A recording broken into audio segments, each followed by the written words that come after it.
I doubt it. I just really hope all of you are coping well with this new normal and enjoying the Date Virtual Summit.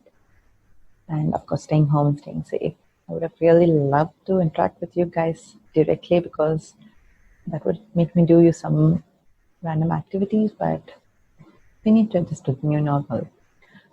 I'm Sushma. I'm a CSC 2015 pass out. Right out of college, I went to do my MBA at IIM Calcutta. And for the last 3 years, I've been working with Accenture as a business consultant. Starting this year, I'll be a PhD student in management at the University of Pittsburgh. So when I first got to know about this virtual summit, I was just thinking, what can I speak so that it'll benefit at least some of you or motivate you to do something. And the first thing that came up was how reading helps a person to be better. And that's because I have really found it out during the quarantine that reading makes me a better person, reduces my stress and whatnot. I was a voracious reader when I was a kid and I was a teen. But then when I started my MBA, I just got to the better part of life, just feeling stressed about everything, not having time to do anything, working, and then I was working for 14 hours. So I just thought whatever the other left time I have in the day, I should just enjoy eating and enjoy watching some random things or just talking to friends and sleeping. So my priorities were different. I never put reading as a priority. Though back of the heart, I knew there was something that I wanted to do always. And even I did try once or twice. I started reading the books. Then it was once when I started, it was a rainy day, and I had a nice balcony view from my apartment. I just took a coffee. I sat on the beanbag, was reading a book. But in 10 minutes, I ended up taking a post photo of it and then just posting on Instagram. But I didn't complete the book. I lost my focus and concentration, and I picked the book again. I read a few more pages, but it was not my actual original speed, which I used to do before. And then I realized I lost the focus. Now I used to read only like 2 or 3 books a year instead of 2 or 3 books a month. So that was a big change for me.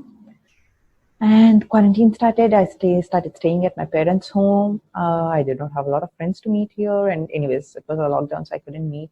So even if I was working a 14 hours job and was working from home, the very loaded work because everyone wanted to know how the business would perform when this because of COVID. So I had a lot of work stress, but I realized I could take out time even for reading. I tried out, and honestly, it was not the first thing I did. I did try out all the trends on social media. I did my dalgona coffee. I danced on some videos. I baked the cake. I did all the things that you're seeing on social media. Then I got bored. I thought maybe I'll pick up my book and start reading. That was the weekend I started reading, and suddenly I realized that I finished that book the same day. Then the next day I picked up another book and I finished the same day. Even when I was working on a Monday, I started a book latest reading when I was just eating. After eating, I just started for a half an hour. Then I couldn't stop it. I had to force myself, no, I should finish my work. And then I started reading, and now week I finished that book. So through all of this, there were some realizations internally that happened that I was reading, I was enjoying reading, but there were other benefits that were impacting my life other than just gaining knowledge. So today I just wanted to share those with you. And because I'm an MBA, I really love to do slides and share them. And so here are some slides that I made, very random ones, not the best of my work. But yes, I didn't want you to see my face for 10, 15 minutes. So I just made them. And the first one is, all the famous people, famous people from different fields, but everyone is famous. And yes, everyone has something in common, and there's no brownie points for it because I've showed it in the title and I've spoken till now. All of them read. Each of them reads for a different purpose. One reads as entertainment, source of entertainment, to escape the reality of the work life that they have. Another reads to improve their knowledge and learn and grow in their career. Another one reads just because they want to improve in their life on self. So they read about self-help, they read about how different people have become successful.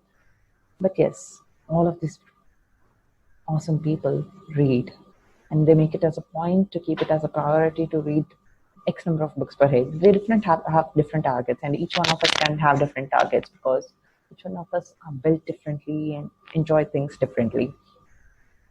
But reading helps. Number of benefits that I think are helpful for anyone and everyone. The first thing I was talking about stress, right? I was always having a 14-hour job, and that was a minimum. So I used to always be stressed, and I used to try to do a lot of things. I used to attend dance classes, I used to do exercise, I used to do yoga, whatever you ask to reduce stress. Nothing helped actually, but reading did help me. As I said, I was hooked onto it, so I had to force myself to go back and work. It just helped me think, not stress about what's happening in the other part, and just got hooked into this thing. And when I was thinking how to convey this to you, just Google how read benefits of reading stress. That's it. I just used keywords. I didn't use in this full sentence, and these came up. And these are horrifying stats, right? I never knew that for 6 months of reading, you'll find like stress levels reduced by 60%. And of course, it helps in other things. And then it was better than other things. Going for a walk, I never knew, because everyone told me, oh, you're sitting continuously for your job, so just go for a walk, go for exercise. But apparently, reading also reduces stress, not only going for walks. And all of us listen to music. I was like, oh, my hobby is listening to music. My hobby is playing video games. But no, they don't reduce stress, and reading is more effective. So something I've experienced and something I wanted to share. This will definitely be the number one. I'm not sure how many of you feel stressful already in college, but work life just gets more worse. I love studying, and that's why I'm going back to study. But yes, I'm just preparing you that anything and everything is stressful these days, especially because of the whole competition and fake competition that you create for yourself. So just read and forget about all of the stress for some time at least.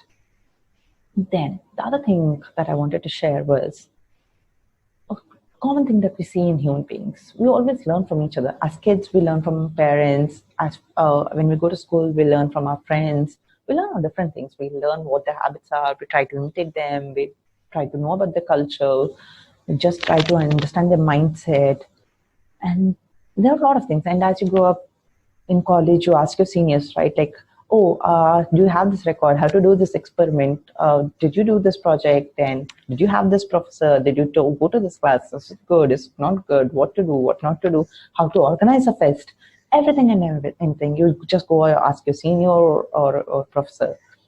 And that's a human tendency to learn from others. But then there are a lot of things that people that you don't have access to, right? They are either very successful people and do not have time for you, or they don't know you, or they might be even dead, so you don't have access to them. But all of successful people, a lot of them do have their own autobiographies or biographies. So reading such books gives you access to mentors. So I would want to share my personal mentor. You can see all the great people who are having mentors. So Zuckerberg has Steve Jobs, Bill Gates has Warren Buffett. So I was recently reading Lean In by Sheryl Sandberg. Sheryl Sandberg is the CEO of Facebook, if who don't know. And I could relate to a lot of things that she wrote in that book. It was more about how the struggles women face in an office place, and in general struggles in an office. Right? It might not always be for women. So the corporate ladders are difficult to climb. You want a promotion, but you're doing good work, but that's not sufficient. Why? And am I the only one? What are the other people doing? What's happening? You have hundreds of questions when you do. Even in college, actually. So you feel that you'll see that someone is very successful, someone is doing something, and you feel that you're not giving your best, but even when you're giving the best. So there's a lot of things. So you read those books and you understand, oh, other people also face it. So it's common. It's okay. I'll go through it. I'll pass through this. It's just a phase.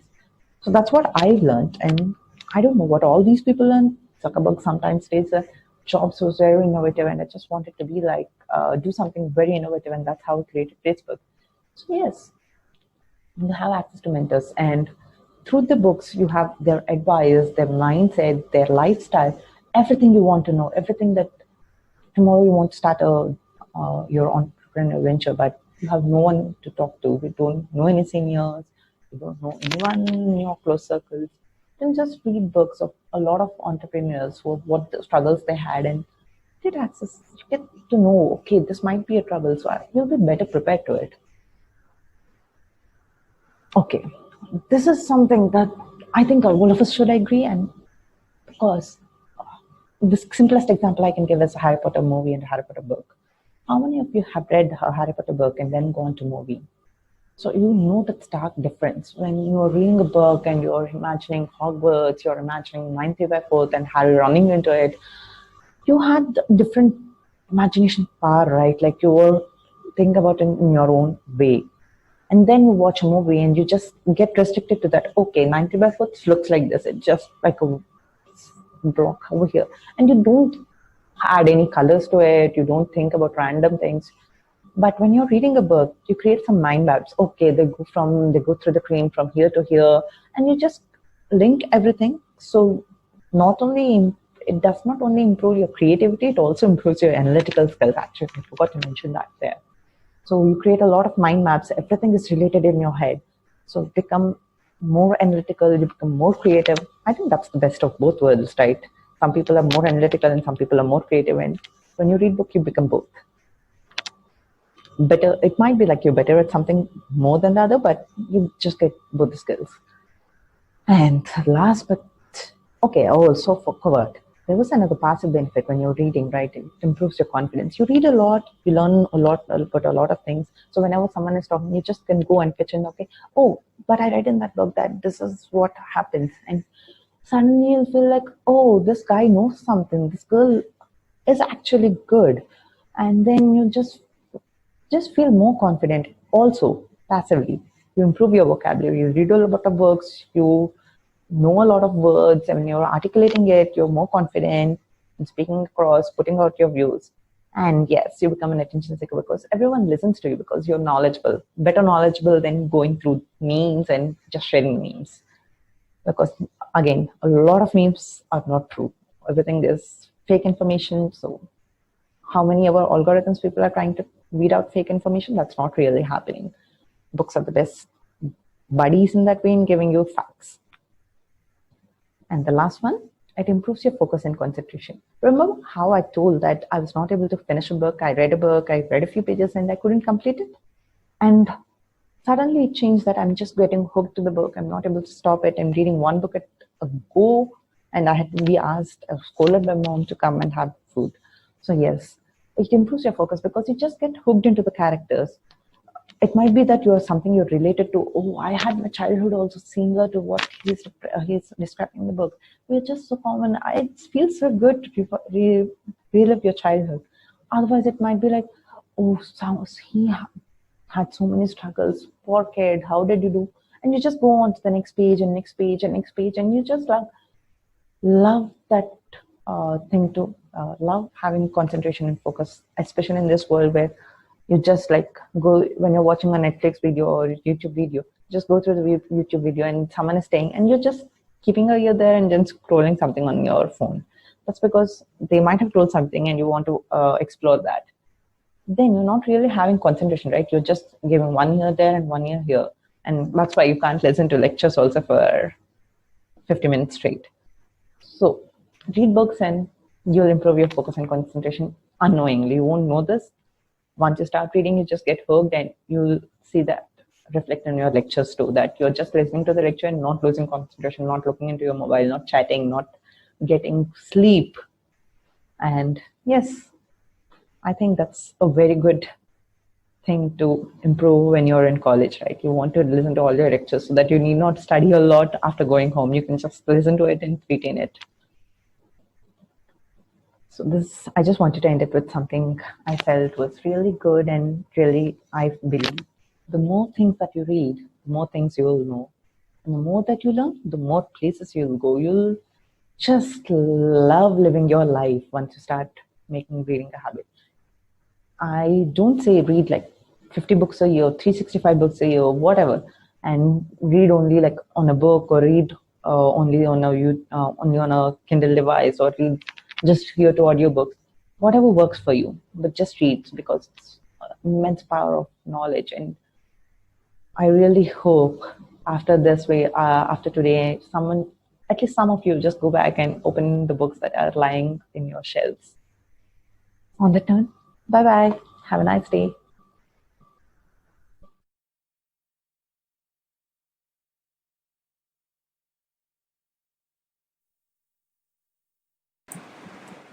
Hello guys, good morning. So welcome to another day of Daylight Virtual Summit 2020, day 2. So right now, the recorded commentary which you watched was by Sushma Kambagowni, who was a graduate from Pondicherry Engineering College, CSE department batch of 2015. She is currently pursuing her management at Pittsburgh University, as you can see in her profile, which I'm showing on the screen. And she graduated in MBA from IIM Calcutta. She worked as a business consultant at Accenture for the last 3 years. So now we'll be going into the events for today, which will be shown on the posters next. The session starts at 10 a.m. So tune in, guys. You will have a wonderful session today also.